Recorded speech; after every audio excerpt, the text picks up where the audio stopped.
Makanya banyak orang ketika merawat burung murai batu, padahal rawatannya itu sudah benar, sudah benar ya. Tetapi ada satu hal yang tidak menunjang. Nah ini nggak ketemu-temu. Dia semakin pusing. Akhirnya apa?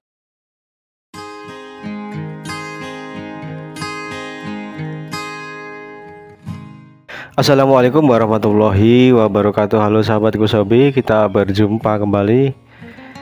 Pada kesempatan kali ini kita akan coba menjawab beberapa pertanyaan yang masuk.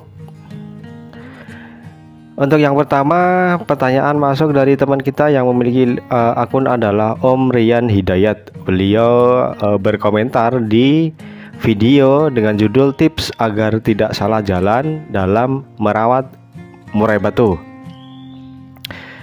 Beliau bertanya seperti ini, "Oh, murai saya kok sering ngembang bulu ya, kalau di trek juga nggak mau narung." Oke. Jadi untuk burung murai batu yang ketika dia itu mendapatkan musuh, dia seharusnya jiwa fighternya keluar. Nah, untuk dia mau narung, dia harus ada birahi, harus ada emosi, dan tentunya adalah mental dan stamina. Nah, kenapa kok ketika dia itu ada musuh kok malah ngembang bulu? Nah, ini adalah salah satunya dikarenakan suhu tubuhnya itu di bawah kebutuhan dia. Nah, ini di bawah ya, bukan di atas ya. Berarti untuk rawatannya, intensitas penjemuran, sauna, kemudian pengumbaran itu kita naikkan dibandingkan dengan pemandian. Kemudian untuk extra fooding kita turunkan ya teman-teman ya. Nah, terus bagaimana solusinya Om? Ya dicek lagi, umpamanya burung ini mandinya itu 3 kali dalam 1 minggu sore gitu ya. Nah, ini dikurangi menjadi 2 ataupun 1. Dan mandinya itu sebelum jemur.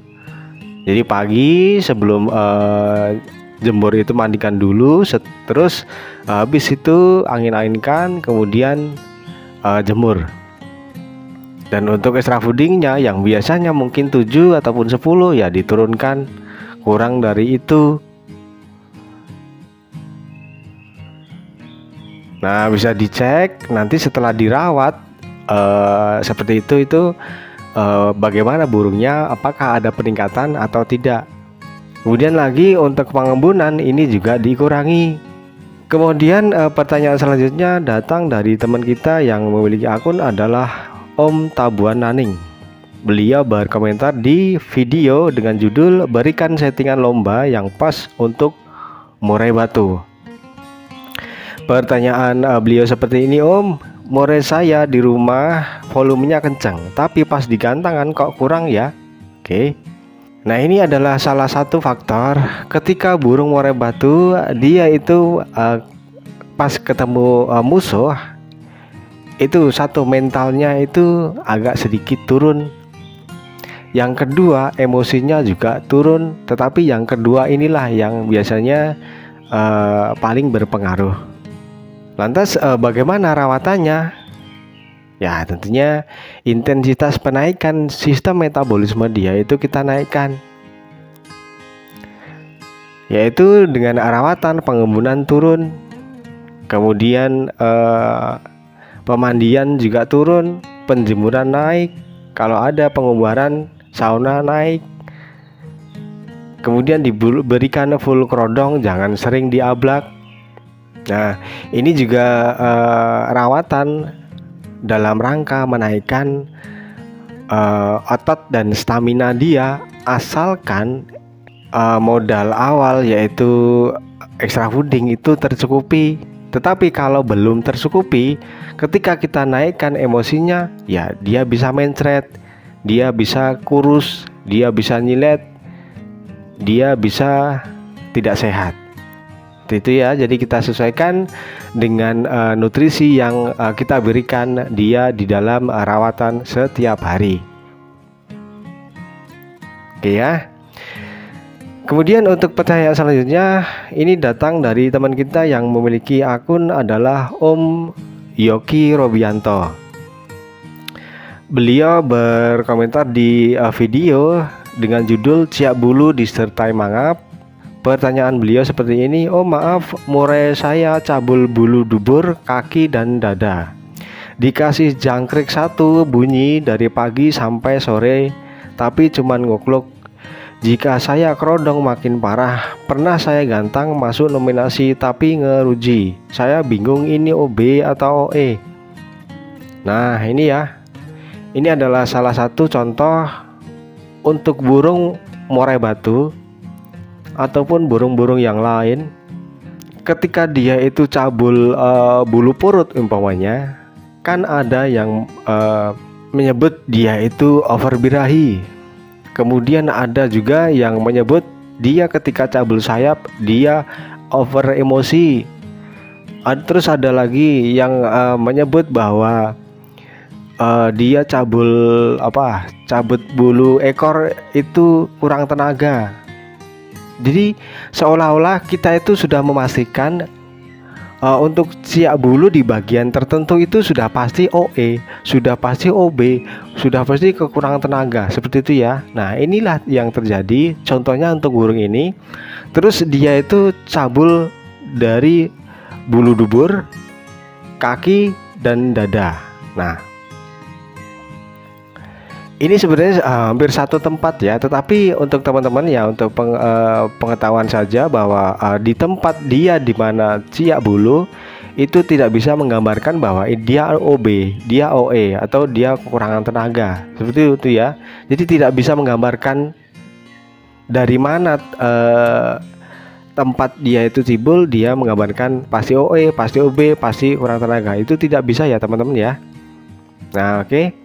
Tetapi yang kita harus gali dari rawatan antara lain adalah mandi, jemur, kerodong, ablak, penempatan, gacor atau tidak di rumah. Nah itu yang kita bisa analisa bahwa dia mengarah kemana cibulnya gitu ya. Nah untuk burung ini ya kita tidak bisa detail ataupun menganalisa juga nggak bisa 100%, tetapi di sini ada kata-kata ketika dikerodong ini makin parah. Nah untuk pengkerodongan itu tentunya adalah menaikkan suhu tubuh dia ya teman-teman ya. Makanya untuk burung ini ketika dia naik suhu tubuhnya, dia akan makin cabul parah ya. Nah, kalau tidak percaya burung seperti ini boleh dijemur. Dia pasti akan menjadi ciak bulunya. Karena apa ya? Suhu tubuhnya semakin naik ketika dijemur ya. Kemudian ketika diumbar, ketika di sauna ya ini akan semakin parah gitu loh ya. Kalau nggak percaya boleh dicoba untuk burung yang seperti ini. Maka untuk perawatannya bagaimana? Untuk pengembunan kita naikkan, untuk pemandian kita juga naikkan, penjemuran, sauna, pengumbaran kita turunkan. Sering ablak burung ini ketika siang, kemudian tempatkan dia itu di tempat tenang, jangan di bawah seng gitu ya. Kemudian malamnya juga bisa kerodong. Jangan lupa juga untuk burung seperti ini ya paling bagus itu tetap di karantina dahulu. Karena walaupun rawatan kita itu benar, tetapi kalau penempatan burung ini tidak benar, makanya ya akan susah terlampaui. Karena apa ya, pengondisiannya tidak tepat ya. Makanya banyak orang ketika merawat burung murai batu, padahal rawatannya itu sudah benar ya, tetapi ada satu hal yang tidak menunjang. Nah ini nggak ketemu-temu, dia semakin pusing, akhirnya apa? Terjual. Kemudian untuk pertanyaan selanjutnya ini datang dari teman kita yang memiliki akun adalah Om Edi Minarko. Beliau berkomentar di video dengan judul "Ciri-ciri murai batu kurang birahi". Nah, pertanyaan beliau seperti ini, kalau burung sudah gacor dengan dengar suara kaget langsung respon nembak isian, makan lahap 10 ekor, tidak sampai 8 menit sudah habis, apakah ini termasuk kurang birahi? Saya katakan tidak ya teman-teman ya. Untuk burung murai batu, kegacorannya itu tidak bisa dipatok dengan birahinya ya, karena ada tipikal yang gacor, ada yang tidak, ada yang lebay, ada yang tidak, gitu ya. Jadi ya dengan tegas saya nyatakan bahwa ini bukan kurang birahi. Burung ini ya pasti sudah memiliki emosi, birahi sudah ada, tetapi ya bukan catatan bahwa dia kurang birahi. Nah, terus gimana caranya untuk mengetahui? Ya kita harus ketemukan dia dengan musuh ya, kita gantangkan seperti itu ya. Karena untuk burung yang ketika dia itu sudah birahi, ketika dia itu sudah punya emosi, sudah punya mental, tetapi kalau belum punya tenaga ya nggak akan jalan. Kalaupun jalan ya banyak tingkah. Begitu juga sebaliknya, dari 4 poin ini harus dimiliki semua ya. Dan untuk kurang birahi, seperti video saya sebelumnya bahwa ya di situ sudah saya jelaskan kurang birahi itu ciri-cirinya bagaimana sih gitu ya. Nah, jadi untuk omnya bisa cek lagi videonya. Di situ kan sudah saya utarakannya ya. Oke ya, mungkin untuk kali ini cukup itu dulu. Semoga bisa dipahami, semoga bermanfaat. Sampai jumpa di video selanjutnya. Terima kasih sudah berkomentar dan terima kasih sudah like. Sekian dulu, wassalamualaikum warahmatullahi wabarakatuh.